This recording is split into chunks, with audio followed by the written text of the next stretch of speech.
Outsourcing और संविदा कर्मचारियों के लिए बुरी खबर।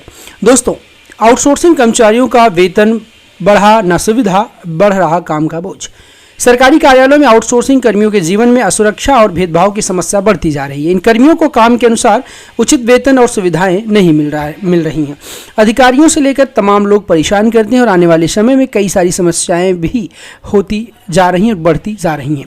निवेदन करता हूं, अगर आप चैनल पर नए हैं वीडियो को लाइक करेंगे, चैनल को जरूर सब्सक्राइब करेंगे।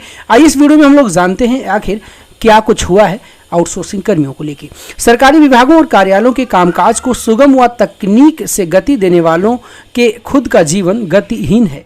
पिछले कुछ वर्षों में सरकारी विभागों व उनसे संबद्ध दफ्तरों में अस्थायी रूप से काम करने वाले आउटसोर्सिंग कर्मियों पर ज़्यादा निर्भरता बढ़ी है। ये कार्यालयों में तकनीकी और सभी महत्वपूर्ण काम संभाल रहे हैं। इसके बावजूद काम व दायित्व के अनुसार वेतन और सुविधाओं से महरूम हैं।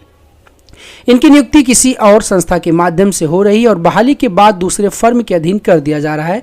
इनके खिलाफ शिकायत मिलने पर पक्ष भी रखने का मौका नहीं मिलता। इनका कहना है कि सेवा वापसी के डर से अनिश्चितताओं में जी रहे हैं। जिले में लगभग सभी सरकारी कार्यालयों में बड़ी संख्या में आउटसोर्स कर्मचारी कार्यरत हैं। तकनीकी रूप से सक्षम और परीक्षाएं पास कर नियुक्त होने के बाद भी इनकी सेवा शर्तें अलग हैं। इनका कहना है कि इन्हें सरकार की ओर से मिलने वाली सुविधाएं राज्य सरकार के कर्मचारियों से अलग होती हैं। कार्यालयों में एक ही साथ बैठकर कार्यों को निष्पादित करते हैं, मगर भेदभाव किया जाता है। विभागों में पुराने कर्मियों को सेवानिवृत्ति के बाद जैसे जैसे सीट रिक्त होती गई, उन पर संविदा कर्मियों की नियुक्ति का सिलसिला शुरू होता गया। इसी क्रम में संविदा के बाद आउटसोर्स कर्मियों की बहाली की गई। ऐसे तो आउटसोर्सिंग से तत्काल बहाली की जाती, लेकिन 25 वर्षों से अधिक समय से आउटसोर्सिंग कर्मियों की बहाली की जा रही है। आउटसोर्सिंग पर विभिन्न कार्यालयों में नियुक्त कर्मचारियों से हमने बात किया। उन्होंने बताया कि नियमित और संविदा पर नियुक्त कर्मी उनके साथ भेदभाव करते हैं।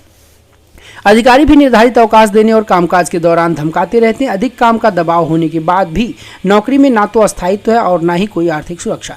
कर्मचारी अमित बताते हैं कि किसी भी समय बिना किसी पूर्व सूचना के काम से हटाए जाने का डर सताता रहता है। पुनर्नियुक्ति में भी पिछले अनुभवों का कोई लाभ नहीं दिया जाता है। समय के साथ सरकारी काज को आसान बनाने में हमारी भूमिका एवं हमारा दायित्व बढ़ रहा है। उत्तरदायित्व की भावना के साथ हम आउटसोर्स कर्मी निष्ठापूर्वक अपनी सेवाएं दे रहे हैं। इसके बाद भी हमारे भविष्य के प्रति गंभीरता नहीं दिखाई देती है। दोस्तों, आउटसोर्सिंग व्यवस्था हमारे लिए किस तरीके से अभिशाप है, ऐसी कई कर्मचारियों का कहना। कई संविदा कर्मियों से हमने बात की, उन्होंने ये सारी चीज़ें बताई। इस वीडियो के अंत तक आपको दिखाऊंगा सच्चाई क्या है।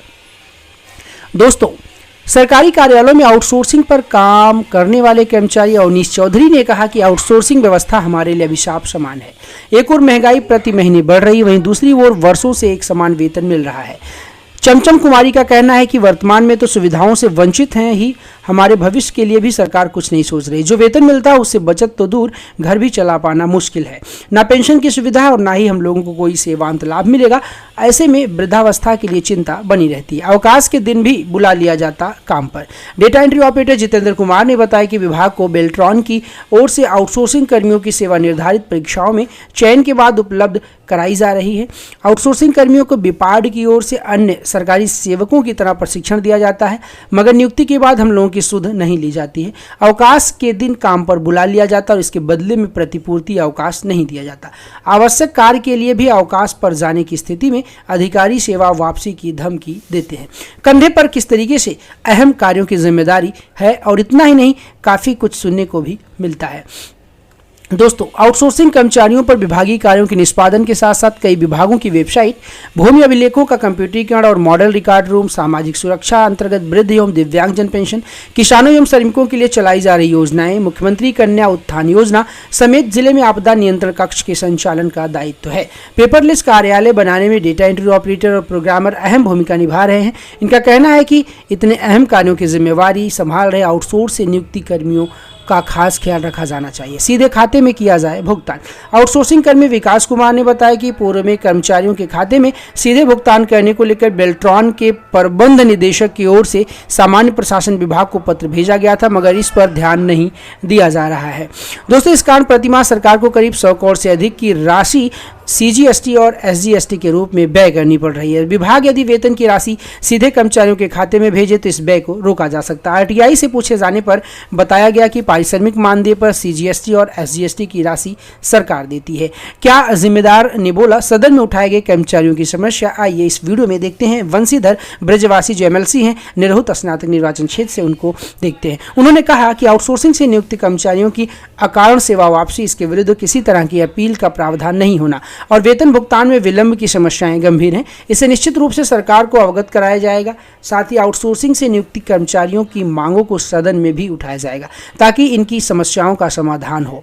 एक ही प्रकार के कार्य के लिए इनके साथ दोहरा व्यवहार उचित नहीं है। तो दोस्तों, इस वीडियो में मैंने आपको बताया किस तरीके से आने वाले समय में कई सारी ऐसी चीजें हैं जो बड़ी तेजी से बदल रही हैं। तो आउटसोर्सिंग कर्मचारियों की घोषणा तो हो गई, उनके मानदेय को 16,000 से 20,000 करने को लेकर, लेकिन वहीं पर संविदा कर्मी तो परेशान है। लेकिन आउटसोर्स कर्मी भी कह रहे हैं ना ही वेतन बढ़ाओ ना ही सुविधा, काम का बोझ ऊपर से बढ़ रहा है। निवेदन करता हूं, अगर आपको वीडियो पसंद आई, वीडियो को लाइक करेंगे, चैनल पर नए हैं तो जरूर सब्सक्राइब करें। वीडियो को अंत तक देखने के लिए बहुत बहुत शुक्रिया, धन्यवाद। जय हिंद, वंदे मातरम।